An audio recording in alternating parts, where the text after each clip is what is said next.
Hey everybody, it's Ed Zoller with Realty Group with your end of February market update for Southwest Florida. For those of you who don't know me, I've been a real estate agent going on my 25th year. I have sold over $1/3 billion in sales. I've helped over 1,500 first-time home buyers buy homes, sold over 6,000 transactions. I'm in the field, I'm full-time, and I do these market updates. I started doing these, actually started doing them in 2008-7, showing them how crazy our market was. Obviously did them all the way up until 2016 when the market got very stable. Stopped doing them, started doing them again in 2022, and now this is my 15th just in consecutive one that I've done since 2024 and now. So let's get on to the data, because you probably clicked that link because you saw a bunch of piles of for sale signs, because we have a ton of inventory for sale. We just hit 14,000 homes. Ding, ding, ding, ding, ding. I don't know if we get a teddy bear or a prize for that. I don't think so. I wanted to break down this graph for you. The long-term average is having 6,500 things for sale in Lee County. And as you can see, we are 2x, 214% of that right now. What I wanted to show you was how methodical and predictable our market is. I've put in red the month of February, what happened, and you can see that February inventory does go up, at least all these years. I skipped COVID because COVID just was stupid. That was just, there was no inventory. Everyone's leaving the market because they're afraid people in their house, they changed their mind about selling their home, and it's just, we had low inventory. But so very, very predictable in that I thought February was going to go up because it always has. But you can see here, it peaks after February. This kind of flatlined, it flatlined. This one peaked and came straight back down in March. This one's gone up, and then obviously it flattened out there. So I'm hoping for inventory to stabilize a bit. We got to see it. That's a pretty steep graph, but so is this one, this one, this one. You can see the length of the arrow starting in September. That usually that's how long our inventory goes up. This has gone longer than that, which we probably should have already peaked by now. So March is going to be very important when looking at this graph about the correction that we might have. But right now, as it sits, 14,000, an increase of 6%. We have a surplus of 214% more homes than we ever need. We're going up 3 times faster for February as previous Februaries. And then just kind of some minor stats on that. Single-family homes are 62% of this. Condos represent 27%, and the rest are townhomes and villas. And the number that changed the most is the new construction, 2165. Now, by itself, that would have been the most that they've ever had, but last month was the most they ever had. So it actually went down. But all the inventory, 15% of our obnoxiously big pile of inventory is new construction.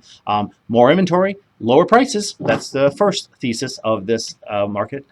Now we look at demand, and as you can see, I put a little trend line here showing that the trend is not looking very good for demand. This is our long-term average of 1765, and we went up. We came up from a 40-year low, though. So I don't know how excited it is that, hey, guys, the sales went up 22%. I guarantee you in March, you're going to see an article from Realtor or Redfin or one of the companies out there saying, guys, demand is here, and it's back. It went up 22% from a 40-year low. Not enough. If it was by itself, just by itself, it would be the 4th worst sales in 40 years. But it did go up 22%, so that is good. So it is an uptick. Compared to long-term average, it's still 49% lower than average. And as you can see here, when the demand does peak in March, we just haven't seen this kind of thing. This is January, February, March, January, February, March, January, February, March, January, February, March. January, February, March.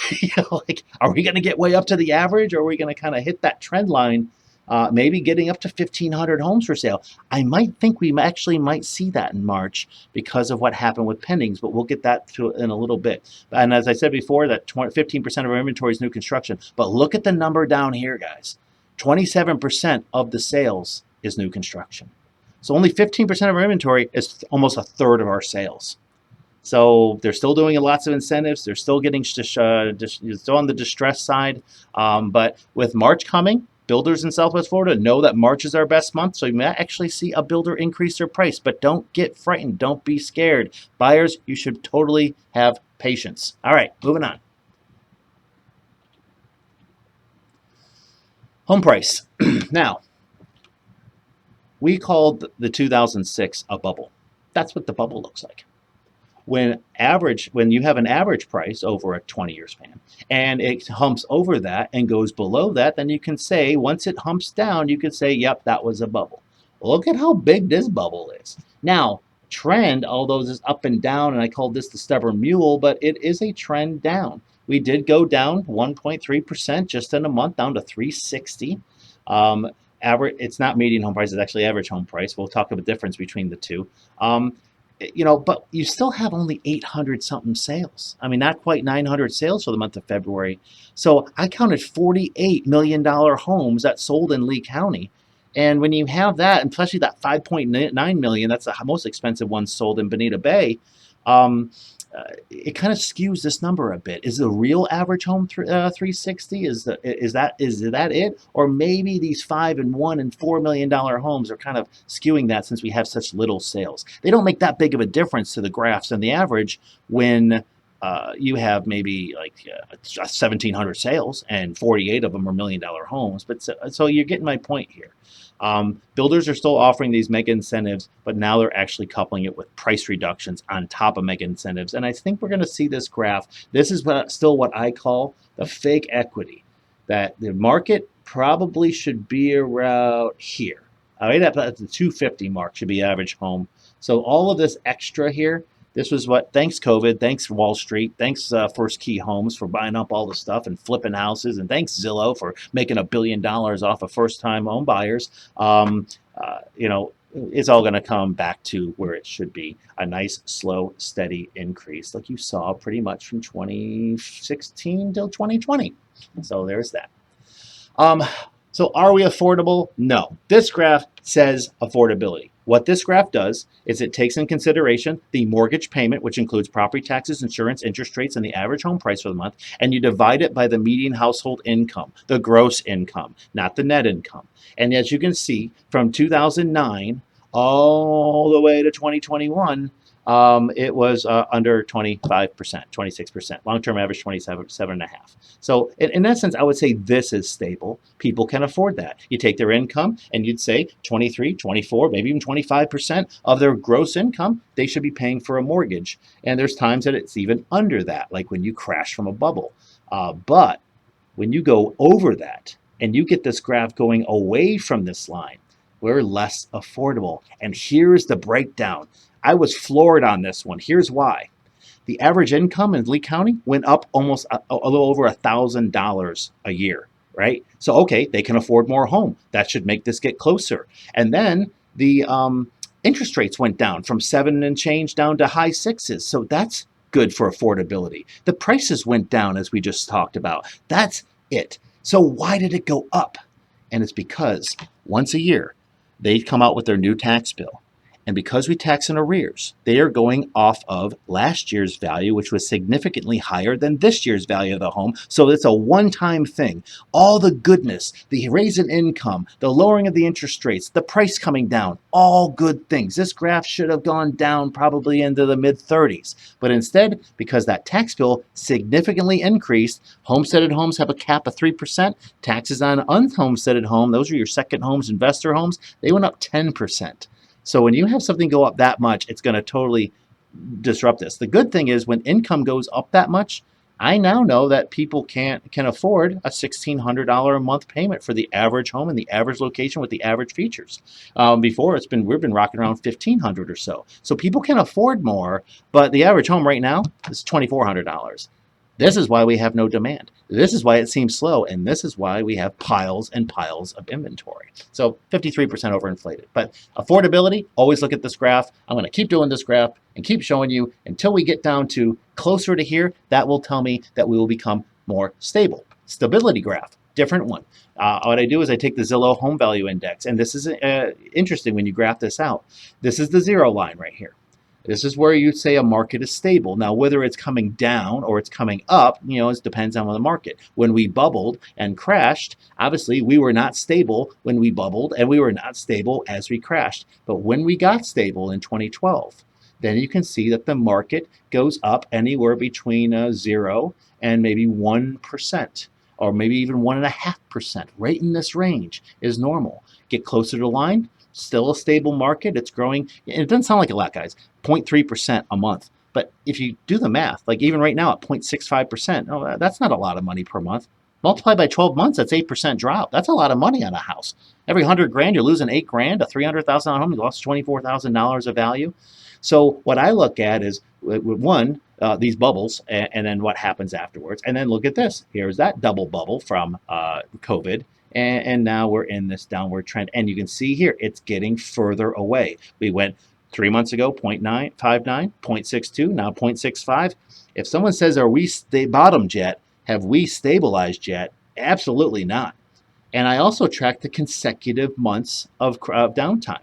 Between the crash of 0 to here was 59 consecutive months. We are now at 19 consecutive months. And it doesn't look like we're going up anytime soon unless we have a very big swing of either price, interest rate, taxes, or insurance. My taxes are already done. That's a one-time thing. We have to wait till next year for it to do it again. It should go down because our prices went down this year. But just so you see, this is the quick answer. Are we stable? Nope. Are we affordable? Nope. So let's go month to month, guys. February 1st to March 1st. This should have been 2025. I just found an error. Anyway, total housing for sale, 13,126. We went up to 14,001, a 6% increase. Again, ding, ding, ding. Don't know what we won, but it's probably not good. Homes sold, yeah, we had the worst in 40 years at 729 places that sold in Lee County. We are now up to 893, an increase of 22%. The pending sales, look at that. So 1,377 pendings equated to less than 900 sales. That's about a 400 or 500 of them didn't close. But when you jump from 1,300 to 1,900, well, then this should jump to, I don't know, 1,500. Remember I mentioned that number in the very beginning? Wouldn't that be something? That two graphs have the one thesis and it actually comes true. That would be fantastic. My curiosity part of me, though, is what if we don't sell 1,500? We sell significantly less than that, like 1,300 or 1,200. The graph shows up, but what happened to those pending sales? Why'd that house go back on the market? That's going to be something interesting to see. Another shock that happened in in February is that the new constructions for sale. We had 2,500 plus CO'd, ready to go, new construction homes in Lee County. And now we just lost 14% of them. That means the builders sold some. So I bet you these pending sales right here, or these pending sales right here, they were a lot of builder homes because that's a good 350 builder homes gone. So builders watching this, how many, I'd love to hear on feedback, how many of those 350 new homes in Lee County did you sell in your division? I'd love to see and maybe track that. I might do that later on for another video. Just say who did sell those 400 homes? What builder is number one? I have my ideas. Anyway, average time on market went down. That's a good positive step in the right direction. The asking price went up. Well, that sounds weird, right? So how did the median price go up, but the average went down? And so I talked about I was going to go over this. That's because median just takes, let's say there's 800, and whoever's 400, that's the guy we look at. Did he sell over asking price? Maybe. Was his days on the market 3? Then obviously that's the median days on market. And that doesn't give you the clear picture. But I do track this month to month to month to month to month. So I'm going to keep doing median and average. And you're looking for a trend. But you can still see here, just because the asking price went up, the selling price also went up. But look at the difference. The average asking, the median asking to sold price, 96.67%, that went down. That means that sellers know they're not going to get full price, and they don't mind taking off, not only just price reducing, but taking off a shave and a haircut off of that. So 14,000 homes for sale. Just went over all this with you guys. So, I mean, obviously I'm giving you data. You come up with your own opinions, but I think it's pretty basic when you just look at it just as supply and demand and just look at the data itself. So we are going in a positive direction towards stability, but obviously not stable yet. Buyers or sellers market. So obviously last month I said, hey, I had to come up with 2 new names. I literally just came those at the top of my head. I don't know what to call it. That's a buyer's market. That's a moderate. That's extreme. Super crazy. Wicked. Fire. Black Friday. BOGO. I have no idea what I'm going to call the next one. But we hit 18 months of inventory. So because we had that uptick of buyers, but we still had an uptick of inventory, now we have 15 months. There's only been one time that we've had more than 15 months, and that was last month. So it's, again, a step in the right direction. We need to kind of get back into this moderate buyer's market, 6-7 months of inventory, and then it's just going to feel like a normal thing. And for you sellers out there, you're waiting for this to come all the way down to having 4 months of inventory. We have 14,000. We have to sell yeah, a lot, to either a huge uptick of thousands of homes selling, breaking records, or it's just time is going to heal all this. But right now, that's a signal for you buyers that so maybe it's not as hot as last month, but we'll have to see what happens. This is season, by the way. Price cuts. I thought I didn't do these lists last month. I kind of fluctuate my graphs here and there, but I did see something really interesting on this graph. The huge rocket of price cuts. When you have 14,000 homes for sale, you're going to expect to have that a huge amount of them just sitting there. That's a huge pile to get through. How are people going to stand out from the crowd? They're going to price drop and get back to reality. And we just went to 36.3% of all listings. That's 14,000 homes. I'm going to do math right now. That's 36.3%. That's 5,000, over 5,000 homes price drop this month alone. I did look at the highest one since 2016, and that was 38%. Back then, we had 10,000 housing units, and 38% of them dropped. We're at 14,000 now, so that would expect this to actually increase. It looked like we were getting stable here, but it rejected that completely, just like it rejected it here, here, here, and here. And it's gone right back up into the high dollar amount. So for you buyers out there, patience, patience, patience.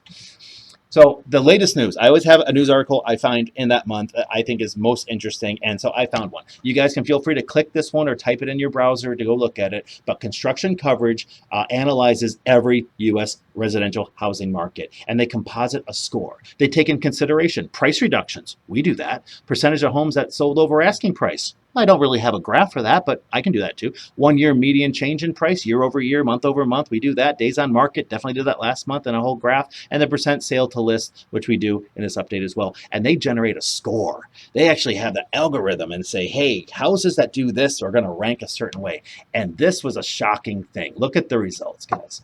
They ranked the hottest and coldest markets. They ranked it from the large, medium, and small. So what I did was I just combined them all. I said all cities. Let's go with the #1 hottest market, Sunnyvale, California. It's like the second biggest metro in California. Union City, California. Lawrence, Massachusetts. Santa Clara, California. Clifton, New Jersey. Berkeley, California. Daly, California. Rochester, New York. That's where I'm from. Norwalk, Connecticut, and New Britain, Connecticut. So New England states and California pretty much run the show. They're the hottest things next to sliced bread, like we were 2 years ago. The coldest markets, the least hot markets, the #1, Port Charlotte, then Conroe, Texas, Cape Coral's there, Northport, Florida, Leander, Texas, Villages, Florida, Lake Charles, Louisiana, Palm Coast, Florida. So it's Texas, Florida, Florida. This is in the whole entire country. If your city's not mentioned, well, obviously it's not the top 10 coldest or top 10 hottest. And I'm not talking about temperature. I'm talking about the real estate market hotness. So this is kind of suiting. But they even went further with data, and I analyzed just that. The article broke down it all. So I did rank out Cape Coral, the Fort Myers/Bonita area. They combine them, and Lehigh Acres. And look at this, guys. Obviously, they're doing it in the strength of the hotness of the market, but 617 out of 620, which makes us the 3rd worst city in the whole country. Fort Myers, Bonita, Florida ranks the 44th worst city as far as that, and the 123rd worst city out of 620 in the United States. The 5 hottest states were all New England states, your Rhode Island, your New Hampshire, your Massachusetts, Connecticut. That was kind of interesting that the 5 hottest states in the real estate market were all New England states. But the bottom states were Florida, Texas, Montana, Idaho, South Carolina.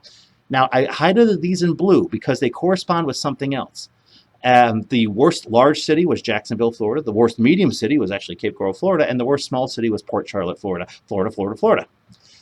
I wanted you to look at, they also showed the top 5 states that built the most homes. And isn't it funny that Idaho, Texas, and Florida were right in there for homes being built? Again, inventory.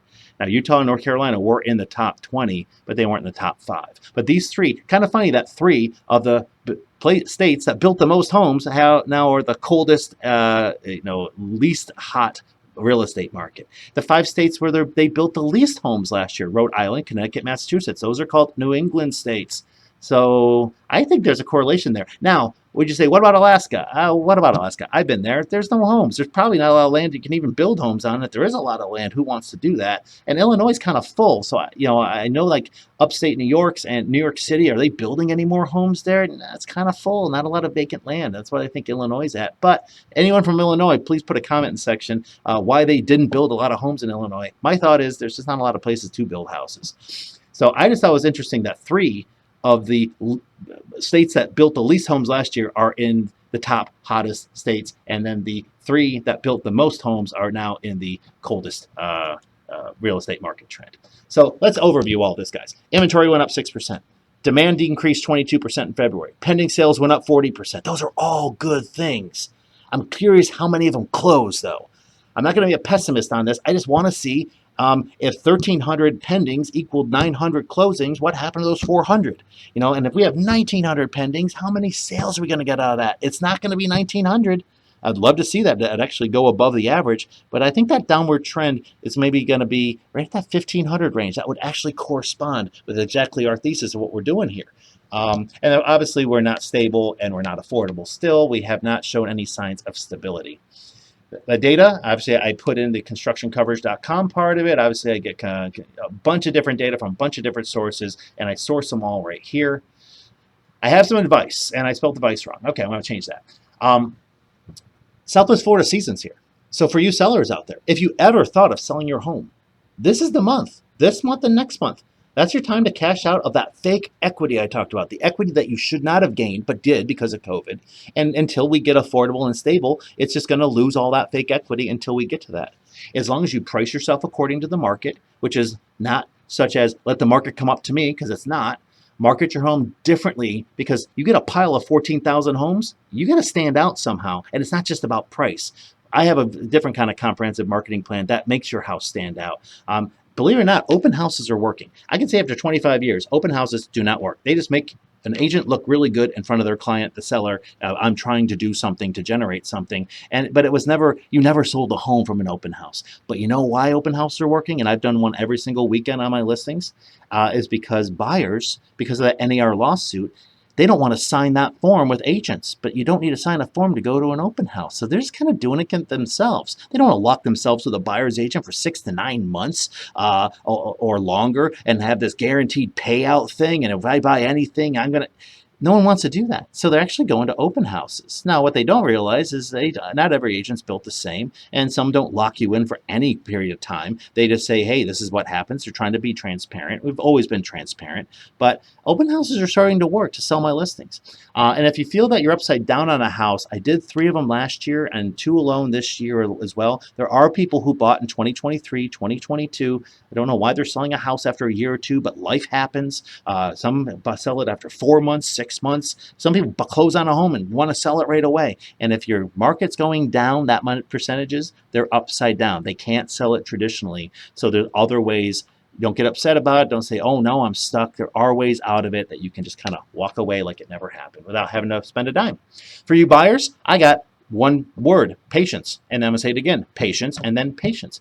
Builders still have an astronomical amount of inventory. You're going to see reports that demand is up and pendings are up and the builder's inventory is going down a lot.